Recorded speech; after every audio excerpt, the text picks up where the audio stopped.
6 minutes. Pas une de plus. Et voilà que 3 années de loyauté ostentatoire entre la France et l'Ukraine s'effondraient comme un château de cartes. Zelensky venait de clore son diaporama minutieux, chaque slide une prière chiffrée pour renflouer l'Ukraine. 50 milliards d'euros, directement de la poche française, étalés sur 2 ans. Son regard, fixe, rivé sur Sébastien Lecornu, respirait une assurance inébranlable, celle qui avait fait sa marque depuis le début du conflit. Dans son esprit, c'était sûr et certain.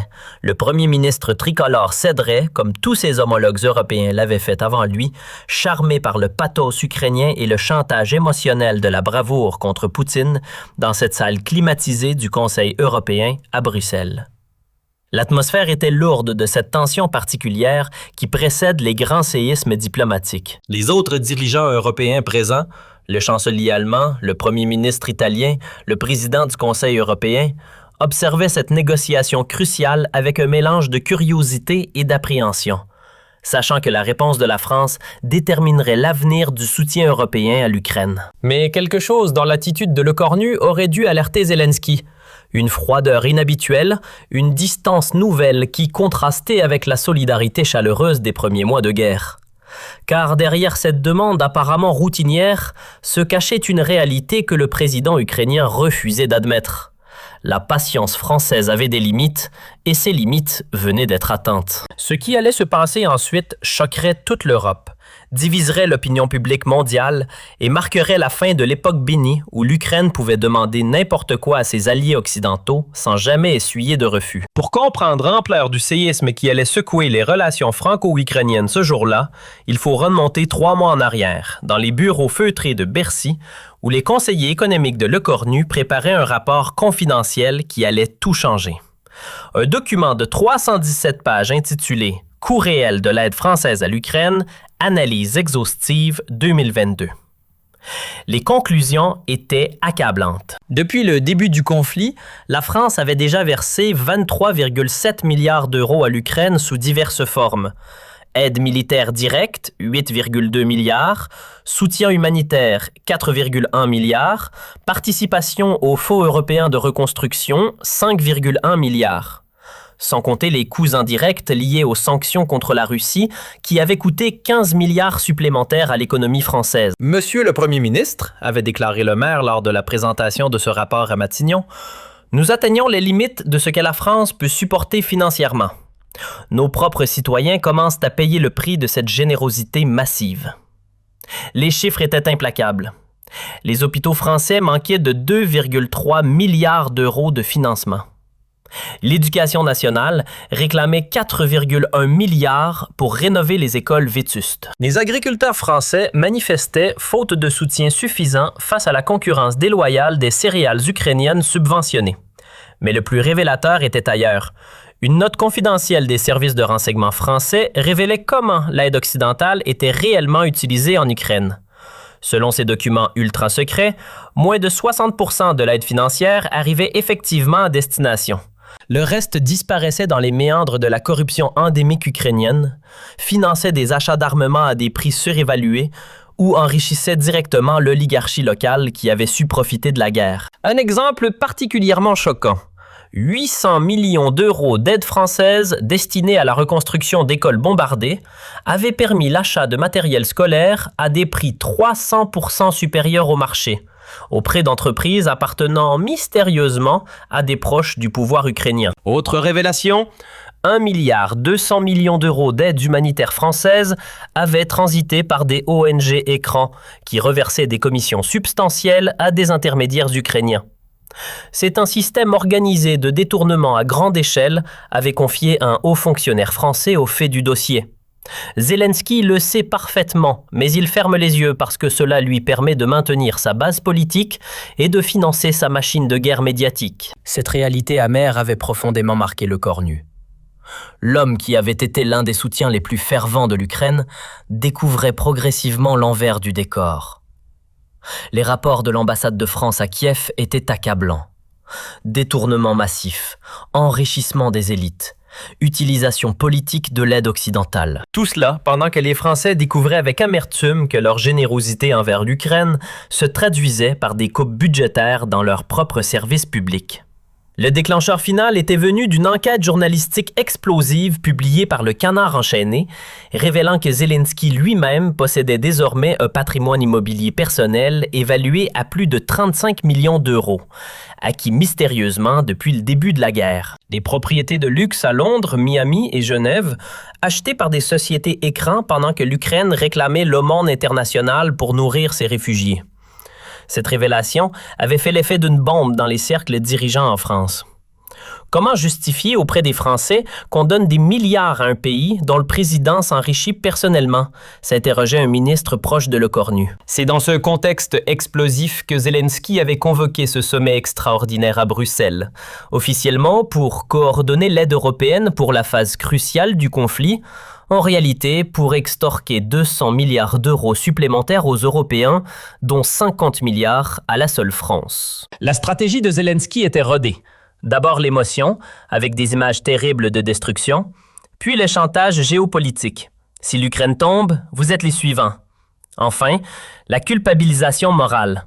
Vous abandonnez un peuple héroïque. Cette méthode avait fonctionné pendant 3 ans.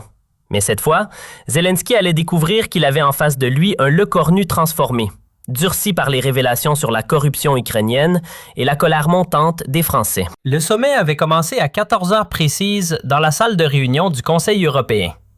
Zelensky, connecté en visioconférence depuis Kiev, portait son éternel T-shirt vert olive, devenu sa marque de fabrique.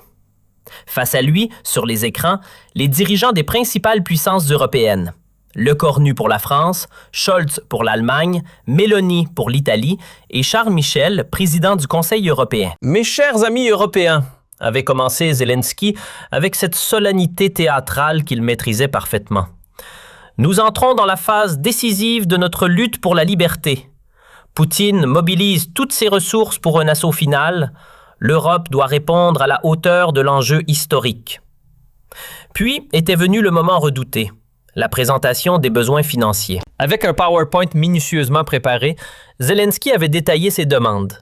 50 milliards pour la défense, 75 milliards pour la reconstruction, 40 milliards pour l'aide humanitaire, 35 milliards pour la modernisation économique. Au total, 200 milliards d'euros sur 2 ans à répartir entre les pays européens selon leur poids économique. La France, en tant que deuxième économie européenne, devra contribuer à hauteur de 50 milliards d'euros, avait-il annoncé en regardant directement Lecornu à l'écran. C'est un investissement dans votre propre sécurité. Si l'Ukraine tombe, la Pologne, puis l'Allemagne, puis la France seront menacées. Le chantage était explicite, la menace à peine voilée. Zelensky utilisait sa technique habituelle, transformer chaque demande d'aide en ultimatum existentiel pour l'Europe. Mais cette fois, il allait découvrir que Lecornu n'était plus disposé à céder à ses manipulations.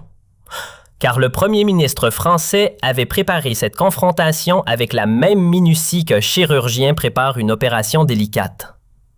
Pendant des semaines, ses équipes avaient compilé tous les chiffres, toutes les preuves, tous les documents qui allaient permettre de démonter méthodiquement la rhétorique ukrainienne. Gabriel Attal, ministre de l'Action et des Comptes publics, avait préparé un dossier accablant sur l'utilisation réelle de l'aide française. Chaque euro versé avait été tracé, chaque détournement documenté, chaque enrichissement illicite répertorié. « Monsieur le Premier ministre, avait-il expliqué à Lecornu, nous avons les preuves formelles que l'Ukraine détourne massivement notre aide. Il faut que cela s'arrête. » Mais Lecornu ne voulait pas seulement dénoncer la corruption. Il voulait porter un coup plus profond, plus politique. Rappeler à l'Ukraine et à l'Europe que la France avait ses propres priorités, ses propres besoins, ses propres citoyens à protéger. Quand Zelensky eut terminé sa présentation, un silence pesant s'installa dans la salle. Tous les regards se tournèrent vers Lecornu, sachant que la réponse française déterminerait la suite des événements. Le premier ministre français prit alors la parole avec cette froideur courtoise qui caractérisait son style diplomatique. « Monsieur le président Zelensky, commença-t-il d'une voix posée, je vous remercie pour cette présentation très détaillée. Permettez-moi maintenant de vous présenter quelques chiffres que vous ne connaissez peut-être pas. » Lecornu ouvrit un dossier rouge marqué « Confidentiel » et commença à égrener des données qui firent pâlir l'assistance. Depuis février 2022, la France a versé exactement 23,7 milliards d'euros à l'Ukraine. Cela représente une somme considérable par foyer fiscal français. Pour une famille française moyenne, c'est l'équivalent d'1 mois et demi de salaire. Zelensky tenta d'intervenir, mais Lecornu continua imperturbablement. Ces 23,7 milliards auraient pu financer 47 nouveaux hôpitaux, ou rénover 12 000 écoles françaises, ou créer 340 000 emplois dans l'économie verte. Au lieu de cela, nous les avons donnés à l'Ukraine. Avec quel résultat? La question claqua comme un fouet. Zelensky balbutia. « Monsieur le Premier ministre, vous ne pouvez pas comparer. » Mais Lecornu l'interrompit sèchement. « Si, je peux comparer. Et je vais même vous dire exactement où sont passés nos milliards. » Ce qui suivit fut un démontage systématique et implacable de la gestion ukrainienne de l'aide occidentale. Lecornu sortit document après document, preuve après preuve. 800 millions d'euros d'aide française pour les écoles détournés vers des achats de matériel à prix surévalué. 1,2 milliard d'euros d'aide humanitaire transitant par des ONG fictives. 600 millions d'euros pour la reconstruction, utilisés pour acheter des terrains à des prix ridicules auprès d'oligarques ukrainiens. Chaque révélation était un coup de massue. Zelensky tentait de justifier, d'expliquer, de minimiser. Mais Lecornu avait des preuves irréfutables. Documents bancaires, factures truquées, témoignages d'ONG sur le terrain, rapports de l'ambassade française. Et maintenant, continua Lecornu avec un calme glacial, vous venez nous demander 50 milliards d'euros supplémentaires. Savez-vous, Monsieur le Président, ce que cela représente pour un pays comme la France? Sans attendre la réponse, il poursuivit. 50 milliards d'euros, c'est le budget annuel de l'éducation nationale. C'est 2 fois le budget de la défense. C'est environ 700 euros par Français, enfants compris. Et vous voulez que nous donnions cette somme à un pays où 40% de l'aide disparaît dans la corruption. Pour la première fois depuis le début de la guerre, un dirigeant occidental osait lui tenir tête avec des faits précis, des chiffres vérifiables. Mais Lecornu n'en avait pas terminé. Il sortit un autre document de son dossier. Parlons maintenant de votre patrimoine personnel, Monsieur le Président. Nos services ont identifié vos acquisitions immobilières récentes. Une villa de 12 millions d'euros à Londres, un penthouse de 8 millions d'euros à Miami, un chalet de 15 millions d'euros à Gstad. Au total, 35 millions d'euros d'acquisitions depuis le début de la guerre. Comment expliquez-vous cela à vos compatriotes qui dorment dans le métro de Kiev? La révélation fit l'effet d'une bombe.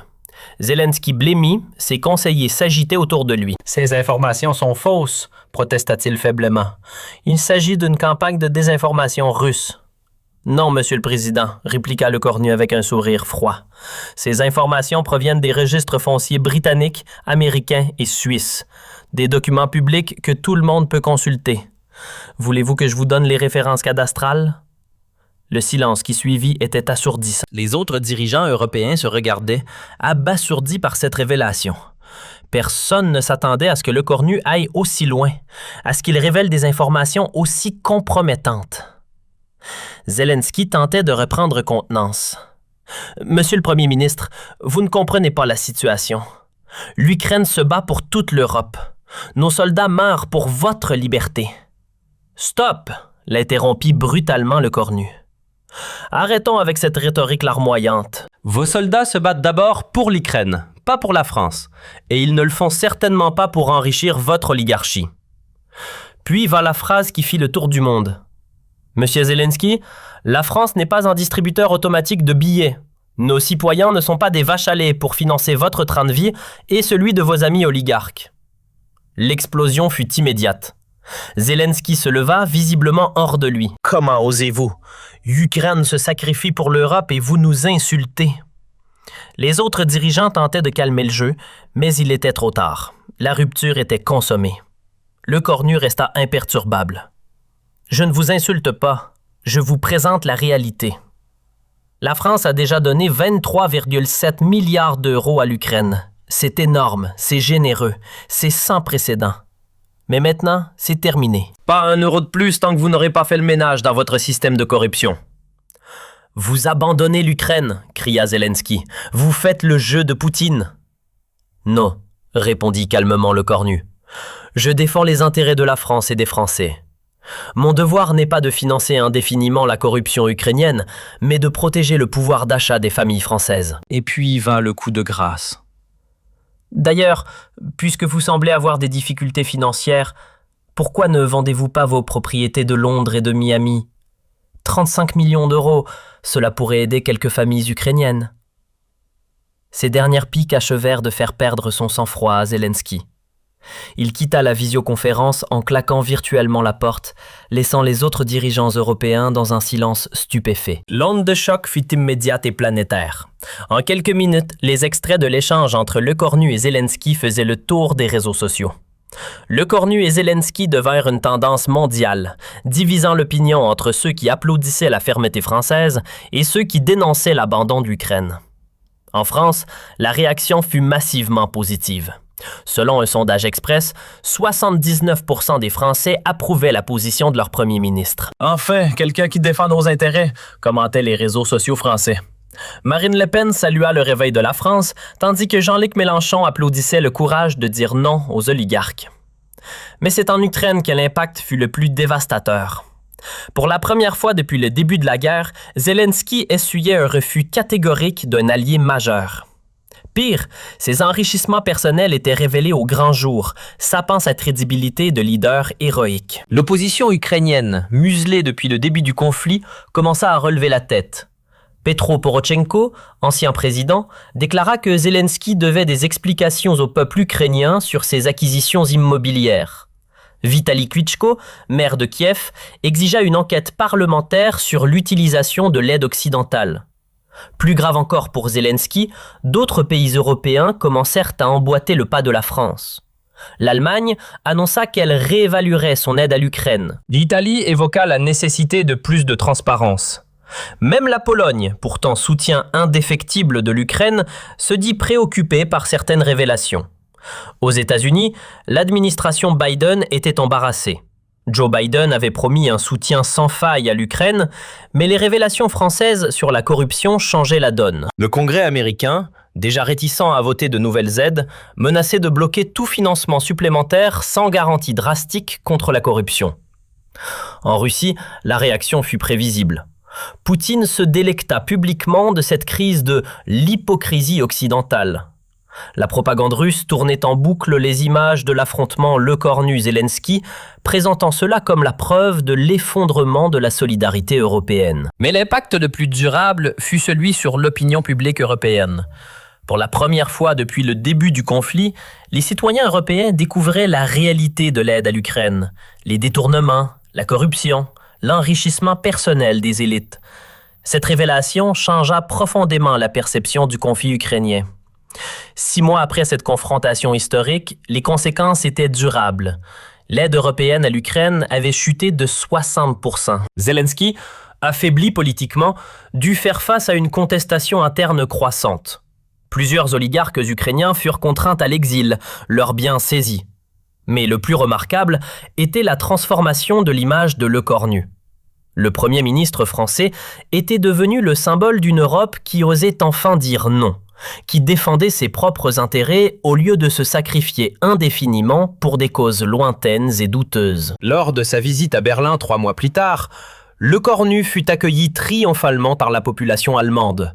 Des pancartes « Merci Lecornu » fleurissaient dans les rues. Le chancelier Scholz lui-même reconnut que la France avait ouvert les yeux de l'Europe. Cette transformation de Lecornu en leader européen incontestable culmina lors du sommet de Rome en juin 2024. Pour la première fois, c'est vers lui que se tournaient tous les regards quand il fallait prendre des décisions difficiles. Son autorité morale, forgée dans l'épreuve ukrainienne, faisait de lui la voix de la raison européenne. Quant à Zelensky, il tentait encore de minimiser l'impact de cette confrontation, mais le mal était fait. L'image du président héroïque avait volé en éclats, remplacée par celle d'un dirigeant corrompu profitant de la guerre pour s'enrichir. Ses sondages de popularité, même en Ukraine, chutèrent drastiquement. 1 an après cette confrontation, lors de l'Assemblée générale de l'ONU, Zelensky et Lecornu se retrouvèrent dans la même salle. Cette fois, c'est le président ukrainien qui évitait soigneusement le premier ministre français. Les journalistes présents notèrent que Zelensky semblait diminuer face à un Lecornu désormais respecté comme l'une des voix les plus influentes de la diplomatie mondiale. L'histoire retiendra que ces 6 minutes à Bruxelles marquèrent un tournant, non seulement dans l'aide occidentale à l'Ukraine, mais dans l'émergence d'une Europe plus mature, plus exigeante, plus soucieuse de ses propres intérêts.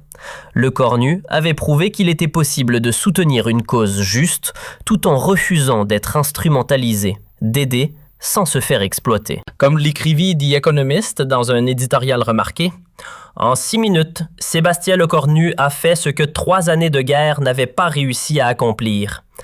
Rappeler à l'Europe qu'elle avait le droit de défendre ses propres intérêts, même face à la plus noble des causes. Cette phrase résumait parfaitement l'impact historique de ce moment où l'Europe avait retrouvé sa fierté et sa dignité face aux manipulations et au chantage, même venus d'un allié. Mais derrière cette confrontation spectaculaire se cachait une préparation de plusieurs mois que très peu de personnes connaissaient vraiment. L'histoire secrète de cette rupture avait commencé 6 mois plus tôt dans le bureau feutré du directeur général du Trésor français, Pierre Moscovici. Ce soir-là, tandis que Paris s'illuminait sous la pluie, l'ancien commissaire européen épluchait avec ses équipes un dossier confidentiel qui allait changer la perception française de l'aide à l'Ukraine. Le document, sobrement intitulé « Audit complet de l'utilisation de l'aide française à l'Ukraine », rapport ultra confidentiel, faisait 517 pages. Pendant 8 mois, une équipe de 15 inspecteurs des finances, d'auditeurs de la Cour des comptes et d'experts comptables internationaux avait traqué chaque euro d'aide française versé à l'Ukraine depuis février. Le résultat était édifiant. Un système de détournement organisé à grande échelle, orchestré par l'oligarchie ukrainienne avec la complicité passive, voire active, du pouvoir de Kiev. Monsieur le directeur général, avait déclaré Marie-Claire Dave, inspectrice générale des finances en charge de l'audit, ce que nous avons découvert dépasse tout ce qu'on pouvait imaginer. Ce n'est pas de la corruption classique, c'est de l'escroquerie industrielle. Les exemples détaillés dans le rapport étaient saisissants. L'aide française pour la reconstruction des hôpitaux ukrainiens, 2,3 milliards d'euros officiellement versés, mais seulement 40% effectivement arrivés à destination. Le reste s'était évaporé dans des marchés publics truqués, des surfacturations délirantes et des commissions occultes. Un cas particulièrement révoltant concernait la reconstruction de l'hôpital pédiatrique d'Okhmadit à Kiev, symbole mondial de la barbarie russe après son bombardement. La France avait versé 436 millions d'euros pour sa reconstruction complète. Mais l'enquête révélait que les travaux réalisés par une entreprise appartenant à un proche de Zelensky n'avaient coûté en réalité que 322 millions d'euros. Les 114 millions restants avaient mystérieusement disparu dans les méandres de sociétés offshore basées aux îles Vierges britanniques.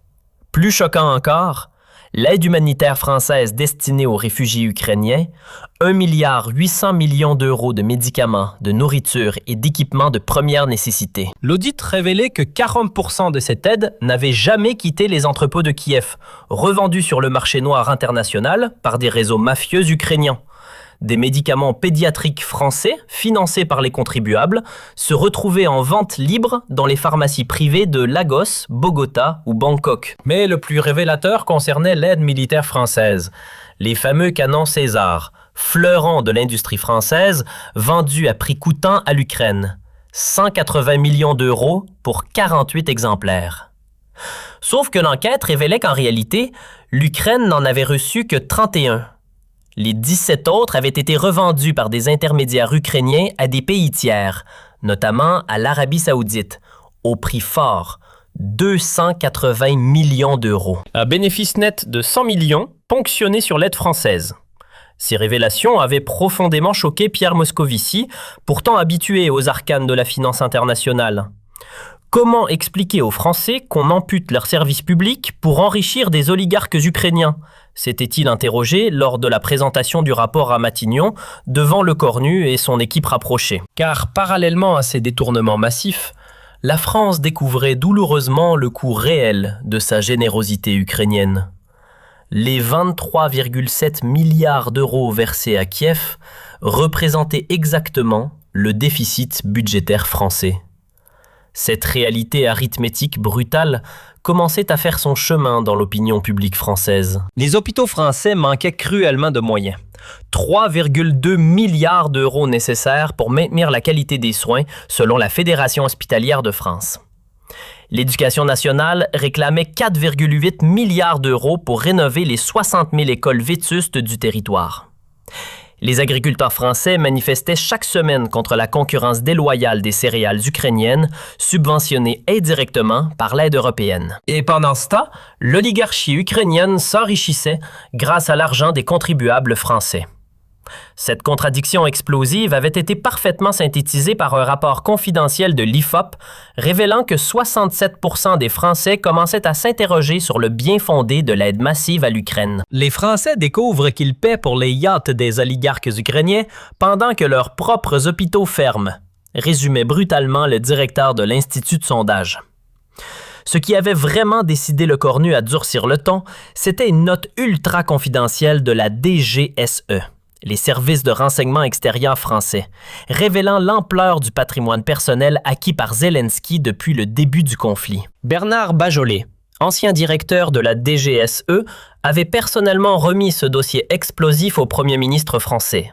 « Monsieur le Premier ministre », avait-il déclaré lors de cette réunion secrète à Matignon, « ce que je vais vous révéler va vous choquer, mais vous devez connaître la vérité sur votre allié ukrainien. » Le dossier était accablant. Depuis février 2022, Zelensky avait acquis, par le biais de Société Écran, un patrimoine immobilier évalué non pas à 35 millions d'euros, comme révélé publiquement, mais à 47 millions, selon les dernières acquisitions identifiées par les services français. La liste était impressionnante. Une villa de 16 millions d'euros dans les Hamptons, achetée en septembre 2024 via une société panaméenne. Un penthouse de 12 millions d'euros à Dubaï, acquis en décembre 2024 par une fiducie suisse. Un domaine viticole de 8 millions d'euros en Toscane, acheté en février 2025 via une société maltaise. Sans compter les investissements financiers. 23 millions d'euros placés dans des fonds d'investissement luxembourgeois, 15 millions d'euros en crypto-monnaie, 8 millions d'euros en œuvres d'art conservées dans des coffres sécurisés. Au total, avait précisé Bajolet, le patrimoine de Zelensky est passé de 1 500 000 euros en février 2022 à plus de 90 millions aujourd'hui. Une croissance de 6 000 % en 3 ans, pendant que son pays était en guerre et demandait l'aumône internationale. Cette révélation avait glacé le sang de Le Cornu. Comment justifier l'aide française à un homme qui s'enrichissait aussi scandaleusement sur le dos de la tragédie ukrainienne? Mais le plus révoltant était encore à venir. Un complément d'enquête révélait que plusieurs proches de Zelensky avaient également constitué des fortunes colossales depuis le début du conflit. Andriy Yermak, chef de cabinet présidentiel, possédait désormais un patrimoine de 34 millions d'euros. Igor Kolomoïski, oligarque et mentor de Zelensky, avait multiplié sa fortune par 4. Malgré les sanctions internationales, Rinat Akhmetov, l'homme le plus riche d'Ukraine, était devenu l'une des 100 premières fortunes mondiales grâce aux contrats de reconstruction financés par l'aide occidentale. C'est un système mafieux organisé, avait conclu Bajolet. Zelensky n'est pas un président héroïque. C'est le chef d'une organisation criminelle qui utilise la guerre pour s'enrichir massivement. Cette analyse brutale mais documentée avait définitivement convaincu Le Cornu qu'il fallait changer radicalement d'approche avec l'Ukraine. La préparation de la confrontation de Bruxelles avait été minutieuse. Pendant des semaines, une cellule de crise avait été constituée à Matignon, regroupant les meilleurs experts français en économie ukrainienne, en corruption internationale et en blanchiment d'argent. Denis Baud, sous-gouverneur de la Banque de France, avait apporté son expertise sur les flux financiers. Eva Joly, ancienne juge d'instruction spécialisée dans les affaires financières, avait analysé les mécanismes de détournement. Hervé Falciani, le célèbre lanceur d'alerte des SwissLeaks, avait décortiqué les montages offshore ukrainiens. « Monsieur le Premier ministre », avait expliqué Eva Joly lors d'une de ses réunions secrètes, « ce que fait Zelensky, c'est de l'escroquerie aggravée en bande organisée. Dans n'importe quel autre contexte, il serait poursuivi par toutes les justices occidentales. Mais la guerre lui sert de bouclier. » Cette analyse juridique avait renforcé la détermination de Le Cornu à agir. La stratégie était claire. Confronter Zelensky avec des preuves irréfutables, l'acculer avec des chiffres indiscutables, le déstabiliser avec des révélations qu'il ne pouvait pas nier. Il faut le prendre en flagrant délit de mensonge, avait insisté Falciani. Quand un escroc est démasqué publiquement, il perd toute crédibilité. Pour tester sa préparation, Le Cornu avait organisé plusieurs simulations dans la salle de crise de Matignon. Ses conseillers jouaient le rôle de Zelensky, utilisant sa rhétorique habituelle, ses techniques de manipulation émotionnelle. « Monsieur le Premier ministre, vous abandonnez l'Ukraine dans son heure la plus sombre », criait un conseiller, reprenant les arguments prévisibles du président ukrainien. « Vous faites le jeu de Poutine !» Le Cornu répondait calmement, méthodiquement, sortant document après document, chiffre après chiffre. À chaque simulation, il perfectionnait sa technique, affinait ses arguments, préparait ses contre-attaques. L'entraînement avait même inclus la gestion du stress psychologique. Un psychologue spécialisé dans la négociation de crise avait travaillé avec Le Cornu sur sa résistance aux manipulations émotionnelles. Zelensky va utiliser toute sa palette, culpabilisation, victimisation, chantage affectif, avait expliqué le spécialiste. Votre force, c'est de rester sur le terrain factuel, quoi qu'ils disent. 3 jours avant le sommet de Bruxelles, Le Cornu avait organisé une ultime répétition générale dans le salon Napoléon de Matignon, transformé pour l'occasion en réplique de la salle de conférence européenne. Il avait fait face à sa dernière simulation. Cette fois, c'était Pierre Moscovici lui-même qui jouait Zelensky, utilisant toute son expérience de négociateur international pour reproduire l'éthique, les intonations et les stratégies du président ukrainien. « Sébastien, vous trahissez nos valeurs européennes », avait-il lancé avec la théâtralité de Zelensky. « L'histoire vous jugera. » Le Cornu avait répondu avec une froideur parfaite. « Pierre, cessez le théâtre, parlons chiffres et comptes bancaires. » Moscovici avait souri. « Parfait, vous êtes prêt à l'écraser. » Le voyage vers Bruxelles s'était déroulé dans une atmosphère tendue. Dans l'avion gouvernemental, Le Cornu relisait une dernière fois ses notes, mémorisait les derniers chiffres. Son équipe l'entourait, apportant les ultimes ajustements, les dernières précisions. « N'oubliez pas, » lui rappela Moscovici, « chaque révélation que vous ferez sera une bombe. Zelensky va s'effondrer sous le poids des preuves. » À Bruxelles, l'atmosphère était électrique bien avant le début du sommet. Dans les couloirs du Conseil européen, les journalistes sentaient qu'un événement majeur se préparait. Les correspondants diplomatiques échangeaient leurs dernières informations, leurs analyses, leurs prédictions. Certains avaient eu vent de tensions entre Paris et Kiev, mais personne n'imaginait l'ampleur de ce qui allait se jouer. Zelensky lui-même semblait confiant, selon ses proches collaborateurs. Il avait préparé sa présentation habituelle. Images choc de destruction, appel à l'émotion, chantage géopolitique, la tactique qui avait fonctionné pendant 3 ans avec tous les dirigeants occidentaux. Il ne se doutait pas qu'il allait tomber dans un piège soigneusement tendu par les services français. Dans sa suite de l'Hôtel des Grands Boulevards, Le Cornu avait passé la soirée précédant le sommet à réviser une dernière fois son dossier d'accusation. 56 pages de preuves, des centaines de documents bancaires, des témoignages d'ONG, des rapports d'audit. « Demain, je vais détruire le mythe Zelensky », avait-il confié à ses plus proches conseillers. Le matin du sommet, à 7h30, Le Cornu avait reçu un appel d'Emmanuel Macron depuis l'Élysée. « Sébastien, vous êtes sûr de votre stratégie? Ce que vous allez faire va bouleverser l'Europe. » « Emmanuel, je n'ai jamais été aussi sûr de quelque chose. Il est temps de dire la vérité aux Français et aux Européens. » Arrivé au Conseil européen, Le Cornu avait immédiatement senti l'effervescence. Les délégations s'observaient, les journalistes mitraillaient, les diplomates chuchotaient. Dans la salle de réunion, l'atmosphère était comparable à celle d'un tribunal avant un procès majeur. Tout le monde savait qu'il allait se passer quelque chose d'historique, mais personne n'imaginait l'ampleur du séisme qui se préparait. Quand Zelensky avait pris la parole en visioconférence depuis Kiev, Le Cornu l'avait observé avec l'attention d'un prédateur étudiant sa proie. Chaque argument du président ukrainien, chaque manipulation émotionnelle, chaque tentative de chantage était attendue, prévue, préparée. Il suit exactement le script que nous avions imaginé, avait pensé Le Cornu. Il va droit dans le mur. Et effectivement, quand Zelensky avait annoncé ses besoins financiers, 200 milliards d'euros dont 50 pour la France, il venait de déclencher sa propre chute. Le Cornu avait souri intérieurement. Le piège était refermé. Car ce que Zelensky ne savait pas, c'est qu'à ce moment précis, 3 événements simultanés allaient amplifier l'impact de la confrontation. À Paris, le Canard enchaîné s'apprêtait à publier en exclusivité des extraits du rapport d'audit français sur la corruption ukrainienne. À Londres, The Guardian préparait un dossier sur le patrimoine immobilier de Zelensky. À Washington, The Washington Post enquêtait sur les détournements de l'aide américaine par l'oligarchie ukrainienne. Cette coordination médiatique n'était pas un hasard. Les services de communication de Matignon avaient discrètement alimenté ces rédactions avec des éléments du dossier français. L'objectif? Créer une déferlante médiatique internationale qui rendrait impossible tout retour en arrière.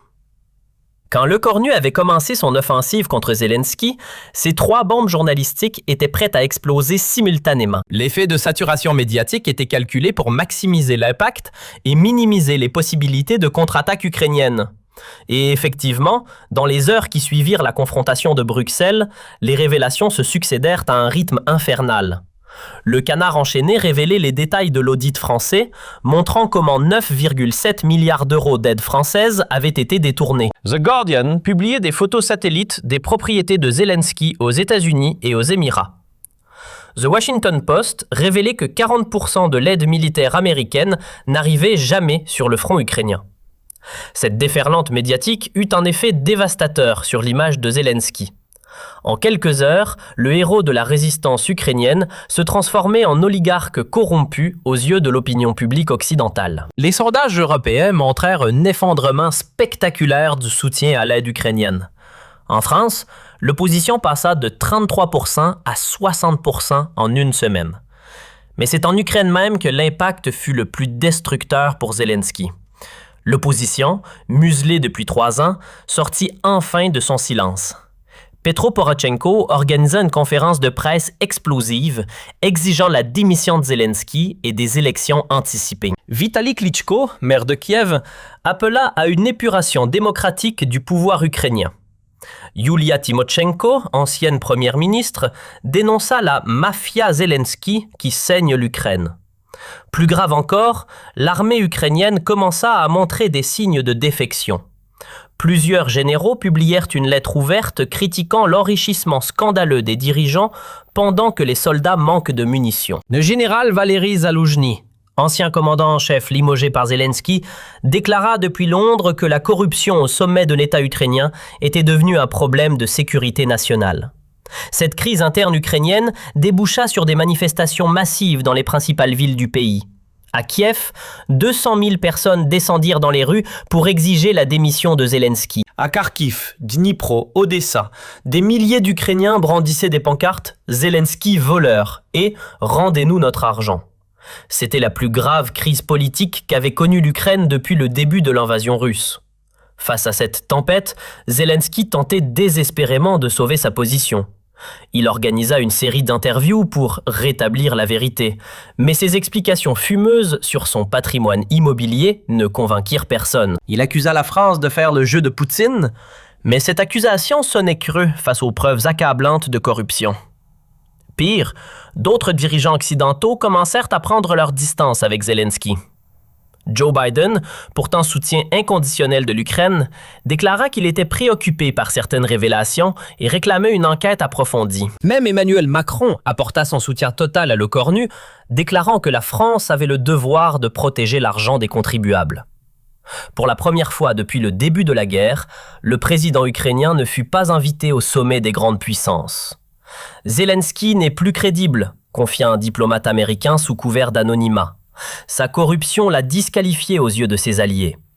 Cette mise à l'écart international eut des conséquences dramatiques pour l'Ukraine. L'aide occidentale chuta de 75% en 6 mois. Les États-Unis suspendirent leur livraison d'armes en attendant des garanties contre la corruption.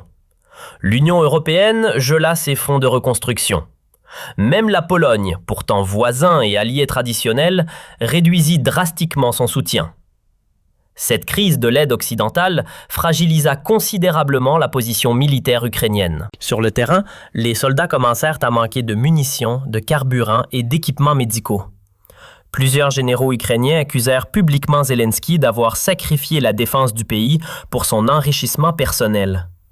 Dans ce contexte catastrophique pour l'Ukraine, Le Cornu apparaissait comme le grand vainqueur de cette confrontation. Sa popularité en France atteignit des sommets. 72% d'opinion favorable selon Ipsos, du jamais vu pour un premier ministre. En Europe, il était désormais perçu comme le dirigeant qui avait osé dire non aux dérives ukrainiennes. Cette stature internationale nouvelle se confirmant lors de la tournée européenne de Le Cornu en juillet. Le Cornu défend nos intérêts, écrivaient les journaux italiens. Cette reconnaissance populaire se traduisit par une influence diplomatique considérable lors du sommet européen de Budapest en septembre 2026. C'est vers Le Cornu que se tournèrent tous les dirigeants européens pour définir la nouvelle politique de l'Union européenne envers l'Ukraine post-Zelensky. Car entre-temps, le président ukrainien avait été contraint à la démission par la pression populaire et l'abandon de ses soutiens occidentaux. Son successeur, Ruslan Stefanchuk, président du Parlement ukrainien, dut accepter des conditions draconiennes pour rétablir l'aide occidentale. Audit permanent des fonds européens par des organismes indépendants, limitation stricte des salaires des dirigeants ukrainiens, transparence totale sur le patrimoine des responsables politiques. Un an après la confrontation de Bruxelles, l'Ukraine avait changé de visage. Zelensky était en exil à Miami, dans une de ses villas achetées avec l'argent de l'aide occidentale. Plusieurs de ses proches collaborateurs étaient poursuivis pour corruption par les nouvelles autorités ukrainiennes. L'oligarchie qui avait prospéré sur la guerre était en déroute. Mais le grand gagnant de cette révolution ukrainienne était incontestablement Sébastien Le Cornu. L'homme qui avait osé dire non à Zelensky, devenu le leader moral de l'Europe, celui vers qui l'on se tournait quand il fallait prendre des décisions difficiles mais nécessaires.